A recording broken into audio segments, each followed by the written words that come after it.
Strings around us. मैं हूं गरिमा। Starting से ही बाय बर्थ, जब से बच्चे का जन्म होता है, ब्रेस्ट फीडिंग ही बच्चे के लिए कब सबसे ज्यादा हेल्दी, इंपॉर्टेंट और मेन आहार होता है बच्चे के लिए। लेकिन कई बार ऐसे रीजंस हो जाते हैं, कुछ वजह हो जाती है कि जहाँ पे मदर्स बच्चे को डायरेक्टली ब्रेस्ट फीड नहीं करा पाती हैं और उस टाइम पे उनके मन में सवाल आता है कि क्या वो बच्चे को बॉटल फीडिंग इंट्रोड्यूस करा सकती हैं। बॉटल फीडिंग कितना ज्यादा हेल्दी है या कितना सेफ है, उनके मन में ये क्वेश्चन आ जाता है। डॉक्टर्स के पास जाते हैं तो डॉक्टर्स तो बिल्कुल भी रिकमेंड नहीं करेंगे बॉटल फीडिंग के लिए। पर ऐसी क्या वजह है कि बच्चे को डॉक्टर्स बिल्कुल बॉटल फीडिंग के लिए मना करते हैं।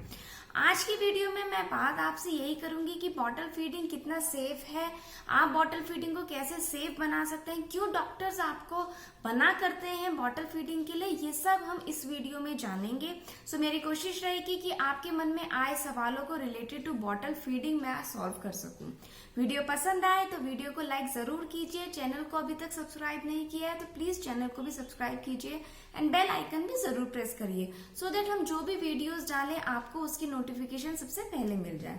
तो चलिए वीडियो स्टार्ट करते हैं। तो ब्रेस्ट फीडिंग जितना हो सके, मैं आपसे यही बोलूंगी कि जितना हो सके आप बच्चे को ब्रेस्ट फीड ही कराइए, क्योंकि ये सबसे ज्यादा नेचुरल प्रोसेस है जहाँ पे किसी भी तरीके का इन्फेक्शन होने का बच्चे को कोई डर नहीं होता है। बहुत इजी हो रहता है ये बच्चे के लिए एंड मदर के लिए भी, क्योंकि इसमें किसी भी तरीके का बच्चे को इन्फेक्शन नहीं होता, आपको कुछ स्टेरिलाइज नहीं करना पड़ता है। तो इसलिए आपको जितना हो सके ब्रेस्ट फीड कराना चाहिए। लेकिन कभी कभी कई रीजंस ऐसे हो जाते हैं कि मदर्स को ब्रेस्ट फीड से बॉटल फीड पे आना पड़ता है। मे बी वो कोई हेल्थ इश्यूज हो मदर के, या फिर कई बार मदर्स वर्किंग भी होती हैं तो उनके लिए पॉसिबल नहीं होता बच्चे को हर बार ब्रेस्ट फीड कराना। तो आप कोशिश करिए कि जितना हो सके ब्रेस्ट फीड कराइए, और अगर नहीं हो पा रहा है तो अगर आप चाहें तो आप बॉटल फीड भी बच्चे को इंट्रोड्यूस करा सकते हैं। लेकिन कुछ बातों का अगर आप ध्यान रखें, जो मैं आगे आपके साथ वीडियो में डिस्कस करूंगी, अगर आप उन बातों का ध्यान रखेंगे तो बॉटल फीड भी बिल्कुल सेफ है बच्चों के लिए। तो पहले हम ये जान लेते हैं कि डॉक्टर्स क्यों मना करते हैं बॉटल फीडिंग के लिए। देखिए, डॉक्टर्स इसलिए मना करते हैं क्योंकि सबसे बड़ा जो रीजन है वो है इन्फेक्शन होने का डर बच्चे को थ्रू बॉटल फीडिंग।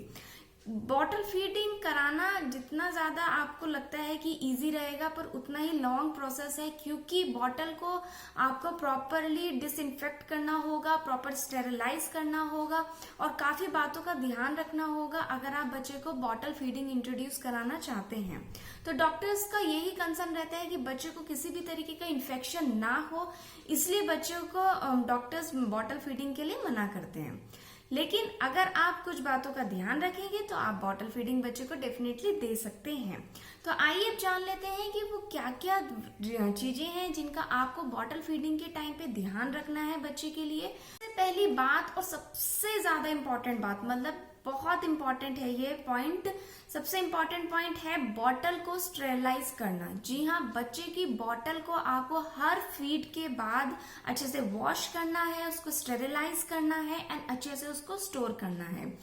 आपको 24 आवर्स में, आप प्लीज इसको चाहे कहीं पे लिख भी लीजिए, आपको 24 आवर्स में बच्चे की बॉटल को स्टेरिलाइज करना ही है। फॉर एग्जाम्पल, अगर आपने बच्चे की बॉटल मॉर्निंग में स्टेरिलाइज करी है एंड आप उसको किसी वजह से नेक्स्ट डे तक उस बॉटल में मिल्क आपने नहीं दिया है, तो आपको वो सेम बॉटल जो ऑलरेडी स्टेरिलाइज है आपको वो दोबारा से स्टेरिलाइज करनी है। तो इस तरह से आपको 24 आवर्स में आप चाहे बॉटल यूज कर रहे हैं या नहीं कर रहे हैं, आपको बच्चे की बॉटल को स्टेरिलाइज करना है प्रॉपरली। सो सबसे मेन पॉइंट आपका स्टेरिलाइज है, आपको बच्चे की प्रॉपरली बॉटल को स्टेरिलाइज करना है, वॉश करना है एंड स्टोर करना है। नेक्स्ट आता है आपको बच्चे को, जब भी आप बच्चे को बॉटल फीड कराएं तो उसे कभी भी इस तरह से सीधा मत लेटाइए, उसको थोड़ा सा अपवर्ड पोजीशन में करिए। बच्चे की जो पोजीशन है उसको थोड़ा अपवर्ड पोजीशन में करिए, आप हल्का सा पिलो भी लगा सकते हैं, लेकिन बच्चे को बिल्कुल स्ट्रेट मत लेटाइए। इससे क्या होगा, बच्चा आराम से मिल्क पिएगा एंड उसको किसी भी तरीके का इन्फेक्शन नहीं होगा या उसको किसी भी तरीके की गैस नहीं बनेगी। नेक्स्ट बात कर लेते हैं, जब भी आप बॉटल फीडिंग में इंट्रोड्यूस कराएं बच्चे को, बॉटल उसके लिए खरीदने जाएं तो आप इस बात का जरूर ध्यान रखिए कि जो बॉटल है वो एंटी कॉलिक बॉटल्स होनी चाहिए, यानी अब बच्चे की जो आजकल बहुत इस तरह की बॉटल्स आती हैं मार्केट में जो एंटी कॉलिक बॉटल्स होती हैं, आप ये टर्म लिख भी सकते हैं। इससे क्या होगा, बच्चे के पेट में गैस बनने की बहुत कम चांसेस होंगी, तो आपको एंटी कॉलिक बॉटल्स लेनी है बच्चे के लिए। नेक्स्ट बात जो आपको ध्यान रखना है वो ये है कि जब भी आप बच्चे को बॉटल फीड कराएं तो आपको ये बात का ध्यान रखना पड़ेगा कि आपको बच्चे को दूध पिलाते हुए उसको सोने नहीं देना है। ऐसा ना हो कि बच्चा बॉटल से मिल्क पी रहा है एंड वो मिल्क पीता पीता पीता पीता सो गया एंड मिल्क बॉटल में खत्म हो गया। उससे क्या होगा, अगर ऐसा आप बच्चा बाई चांस इस तरह से कर देते हैं तो बच्चे के जो बॉटल के साथ साथ जो दूध है, दूध के साथ साथ बच्चे के मुंह में हवा भी जाती है जो बच्चे के पेट में गैस बना देती है और उससे बच्चे को बहुत ज्यादा तकलीफ होती है। तो आपको बच्चे को बिल्कुल अनअटेंडेड नहीं रखना है। नेक्स्ट बात जो आपको ध्यान रखनी है, जब भी हम अगर हम ऊपर का बच्चे को दूध दे रहे हैं, फॉर्मूला दे रहे हैं या काउ मिल्क दे रहे हैं, तो आप जैसे बच्चे का दूध इस तरह हिलाते होंगे और उसमें आप देखते होंगे कि झाग बन जाते हैं, तो कभी भी आपको बच्चे को वो झाग वाला दूध नहीं देना है। जब उसमें से झाग खत्म हो जाए तभी आपको बच्चे को दूध देना है, क्योंकि उस झाग में भी हवा हो जाती है और बच्चे के दूध के साथ साथ वो हवा भी पेट में चली जाती है, जिसका गैस बनने के चांसेस बहुत ज्यादा होता है। नेक्स्ट बात का आपको जो ध्यान रखना है वो ये है कि आपके वो बच्चे की जो बॉटल है उसको प्रॉपरली स्टेरिलाइज करना तो है ही, लेकिन उसको स्टोर भी आपको प्रॉपर करना है।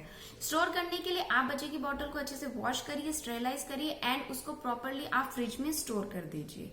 तो फ्रिज में स्टोर करने से क्या होगा, उसमें किसी भी तरीके जैसे मिल्क की स्मेल होती है वो नहीं बनेगी, किसी भी तरीके को उसमें जर्म्स नहीं आएंगे। बॉटल फ्रिज में स्टोर करें तो आप बच्चे की बॉटल बिल्कुल क्लीन रहेगी। आपको ये बात का ध्यान रखना है कि जब भी बच्चे को आप बॉटल दें, अगर आप बच्चे को ग्लास की बॉटल दे रहे हैं, स्टील की बॉटल दे रहे हैं तो वो बहुत सेफ है बच्चे के लिए।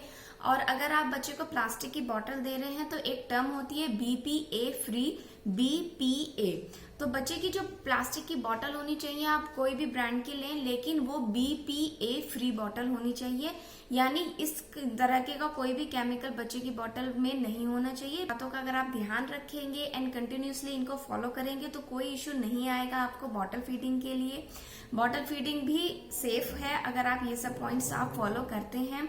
काफी बार पेरेंट्स बच्चे को स्पून और कटोरी से भी दूध पिलाते हैं, वो भी बहुत सेफ तरीका होता है बच्चे को दूध पिलाने का, लेकिन उसमें कई बार ऐसा होता है कि वो हो सकता है वर्किंग वुमेन्स के लिए कंफर्टेबल ना हो, इजी ना हो। और कई बार ऐसा होता है बच्चों को आप स्पून से पिलाते हैं दूध तो बच्चा आधा दूध गिरा देता है या पीना नहीं चाहता, तो कई रीजन ऐसे होते हैं। बट अगर आप ब्रेस्ट फीड नहीं करा रहे तो आप कटोरी और चम्मच का भी इस्तेमाल कर सकते हैं और अदरवाइज आप बॉटल फीड का भी इस्तेमाल कर सकते हैं। बस दोनों ही चीजों में आपको ध्यान रखना है कि दोनों ही चीजें प्रॉपर स्टेरिलाइज हों।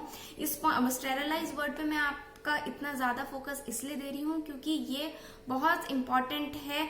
किसी भी तरीके का इन्फेक्शन बच्चे को ना हो, किसी भी तरीके की डिजीज बच्चे को ना हो, उसके लिए तो ये इस बात का आप जरूर ध्यान रखिए।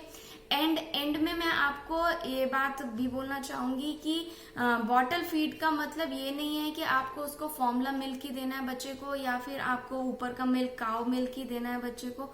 बॉटल फीड से आप ब्रेस्ट मिल्क भी आप बच्चे को बॉटल में डाल के दे सकते हैं। आजकल मार्केट में बहुत पंप्स आते हैं जिनके थ्रू आप इजिली पंप करके बच्चे को मिल्क दे सकते हैं बॉटल के थ्रू। तो बॉटल फीडिंग का मतलब सिर्फ ये नहीं होता कि आपको फॉर्मूला या काउ मिल्क ही देना है। सो आई होप आपको ये मेरी वीडियो अच्छी लगी हो, यूजफुल लगी हो। अगर वीडियो अच्छी लगी है तो please like, share, subscribe to my channel जरूर कीजिए। आप अपना ख्याल रखिए, खुश रहिए एंड मुस्कुराते रहिए।